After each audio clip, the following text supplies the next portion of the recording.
What's up, homies? It's your boy LowTide, bringing you guys a brand new video, and we're going to be trying something new on the channel. It's called Fall Streak. Now, I'm not going to lie, this is another visual novel. I know I'm on a visual novel sort of streak in a way, because I got Lake of Voices going, and I think I got another one. I got to think of it, though.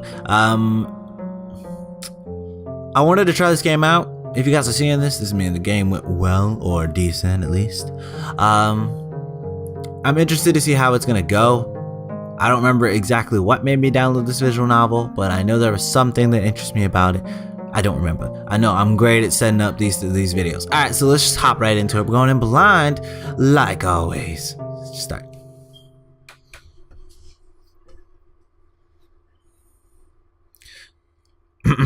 Peering down from the sky above, a golden eye strains to remain open as sleep tugs at its eyelids. That is the best way I've ever heard anyone describe the sky. That is amazing. That sounds beautiful. My God.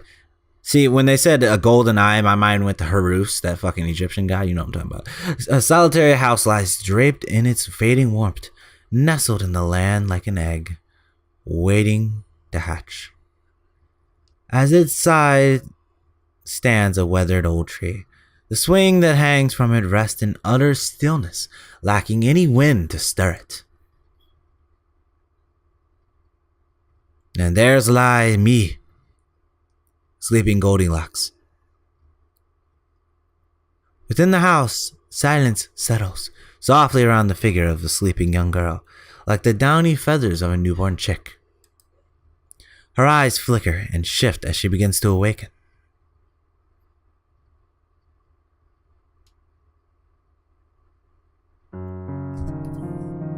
I want to know why we have a clicker. Is the clicker going to come into play? Is it a point and click visual novel?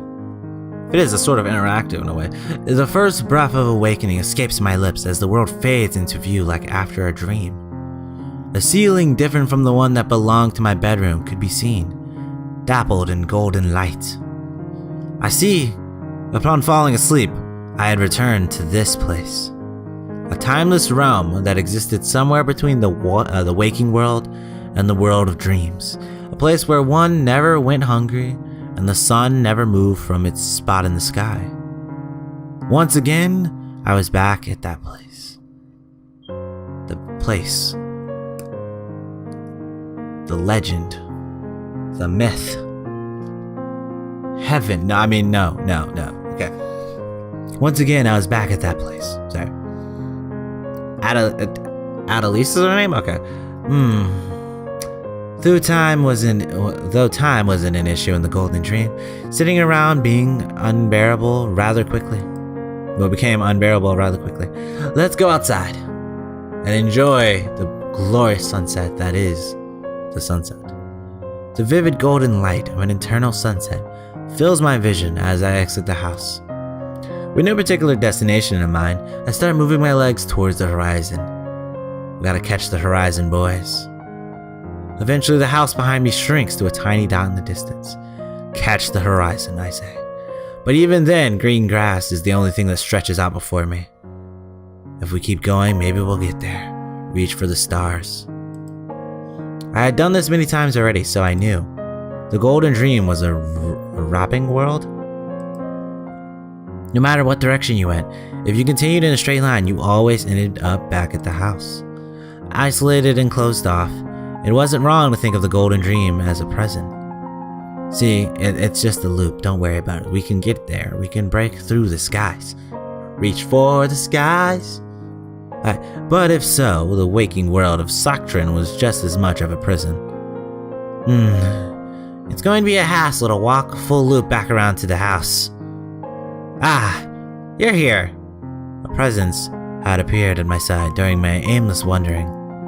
Though calling it a presence was a bit of a stretch, seeing as how I couldn't see, hear, or touch it. Is it your shadow? How then did I know it was there? No? Well, let's just say there's a lot of things that don't make sense in this place. Good evening, Tubby. Tubby, a childish name I have given the immaterial being a long time ago, upon noticing it for the first time. Since Tubby didn't exactly have much to work with in terms of characteristics, I had never been able to come up with a better name. Oh well. You like the name Tubby, don't you? Though Tubby appeared at my side during my stays in the Golden Dream every now and then, it was hard to say it offered much in the form of company. Though there are things I can only do when you're around. Lowering myself to the grass, I start to visualize the bicycle in my head. I try conceptualizing every aspect of the bike that I can, from its metal frame to its air-filled tires. Even go to the extra mile and imagine a cute little bell perched on the handlebars. Are we gonna form a random one in the middle of nowhere? Is that how this place works? Concentrating deeply, I shut my eyes. With a slow inhale, I bring my contemplation on the image to a peak. Upon opening my eyes, I find the very bicycle I envisioned standing before me, as if it had been there all along. Yeah, like I said, conceptualize it, she brought what she thought about into reality. Which is what you truly can do. Motivation. Wow, it came out pretty nice. Let's give it a go. I try mounting the bike, and instantly fell flat on my fucking face. But the poor contraption immediately falls apart under my weight, sending me plummeting to the ground with a horrific faceplant. Oh my god, that face. I love it so. It's a fucking cute face. Ow. I don't know why, but whenever Tubby is with me, tinkering around with the fabric of this world becomes possible. There are limits to what I can do, though. Anything I try to instigate. That's not instigate. That's the reason why.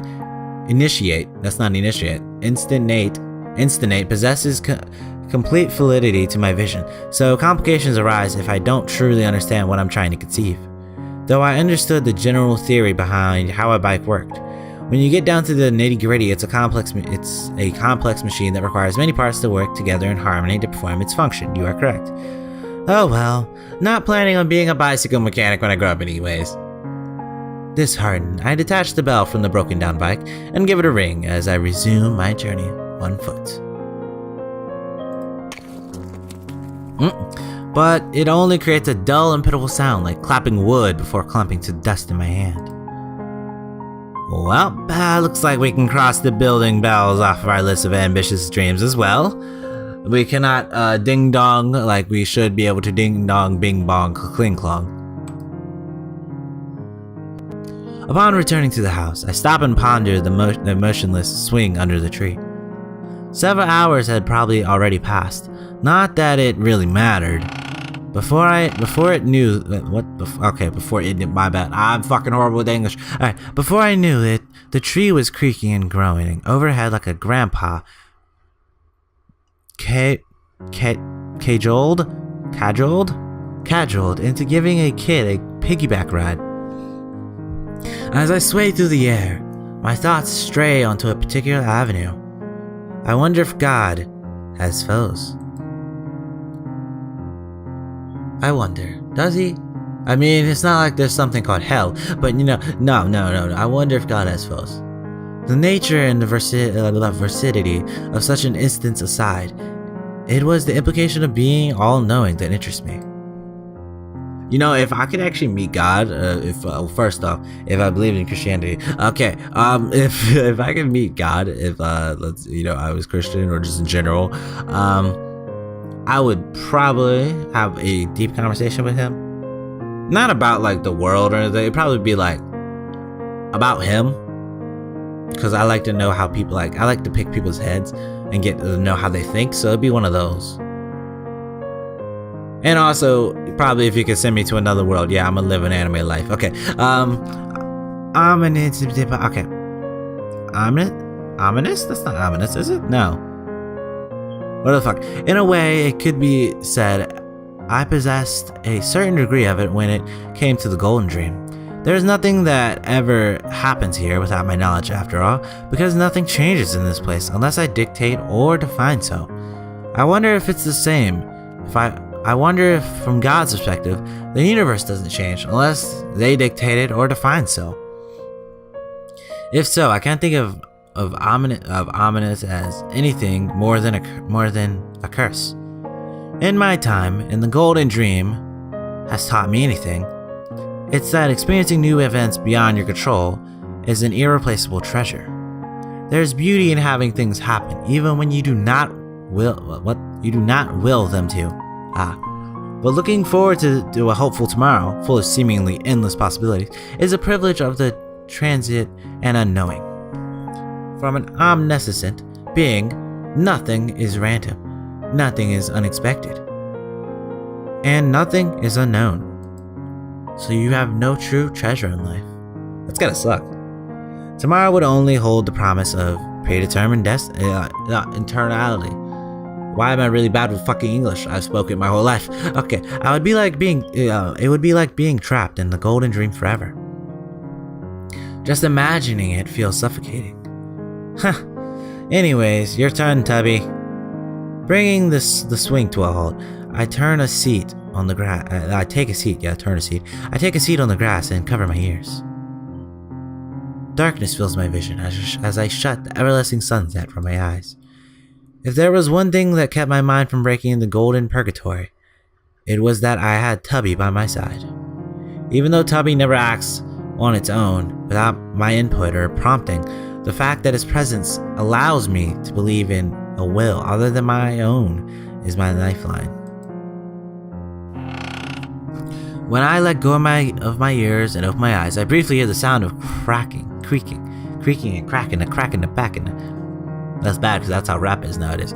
Okay, looking back, I catch sight of the swing gliding through the air. Jesus, did I just get punched by it? Ow! I flop gracelessly onto my back as the swing crashes into my forehead. Yep, and just fucking bitch slapped us. It was.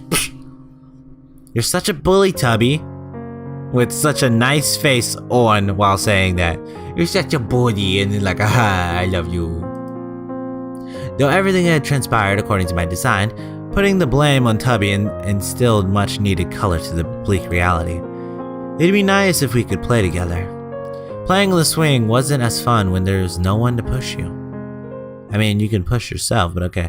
I don't know, how old is our character? Ooh, cutscene. What is this place? I always end up finding myself here, don't I? My cradle and my cage. I was about to say, what the fuck are we? Are we in the middle space? And then I was like, it does look like that. Oh, it does look like. Why is your cradle a circle though? Yeah, we can talk about that later. Okay, the Celestial Library. That was the name I had given the sprawling room painted over with the stars. Space was distorted in several rooms in the Golden Dream, but it was only here that it felt like the heavens itself were spreading out before you.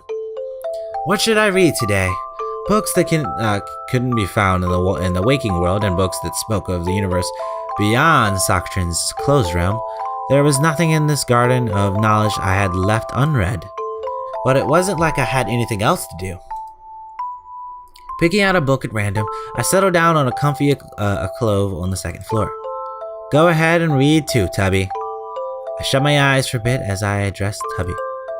When I reopened them, an open book can be seen lying on the floor by my side. Now, what do we do here? What do we have here? No, sorry. None of the books in the Celestial Library have an author or title, but all it took was a quick glance at the first sentence for me to discern the book's contents. It's been a long time since I've read this one, or perhaps it hasn't been that long at all. A world of only one. It was a story about such a world. As if reflecting the heart of the soul reader, it was a theme of that many of the books in the library shared.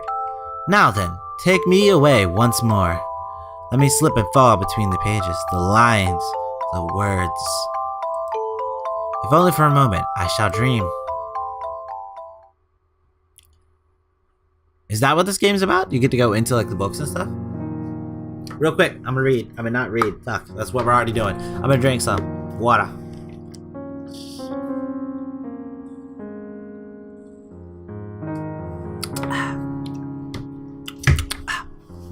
Once upon a time, there was a world. Once upon a time, not long ago, where people wear pajamas, they live like so in the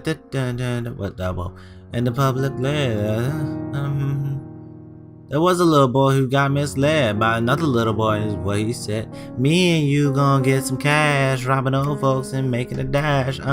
Sorry, that's a very old song. Nobody knew it, and it popped in my head, so I had to say it. Alright, once upon a time, there was a world that I had lost all but one time. A lone girl who did not know the warmth of others, yet longed for it still. One day she beheld her reflection in the water and had a thought. If the person on the other side were to come over here, I would no longer be alone. It was a simple and childish wish, yet the girl poured her everything into that wish. Seconds, minutes, hours, days, months, years, decades, centuries, millennium. My God, this girl lived forever. The girl created many sleeves as time talked away. Time talked. Yes, I swear I can read. One made of wood, one made of clay, one made of porcelain, and one made of plastic. She crafted those sleeves or slabs without end. I like to say slabs. Dolls that were her very splitting image that even moved as she might. Yet it was not enough for the girl. For while the dolls could move, it was only when she manipulated them to do so. A self that had their own thoughts and moved on of their own will, the girl labored without end to bring such a self into the world. Until at last she was finally able to fulfill her wish. A beautiful doll created in the girl's own image and dressed in trim of 7 colors. Upon seeing its eyes open for the first time, the girl voiced the first greeting in her life. "Hello, dear dreamer." I want you to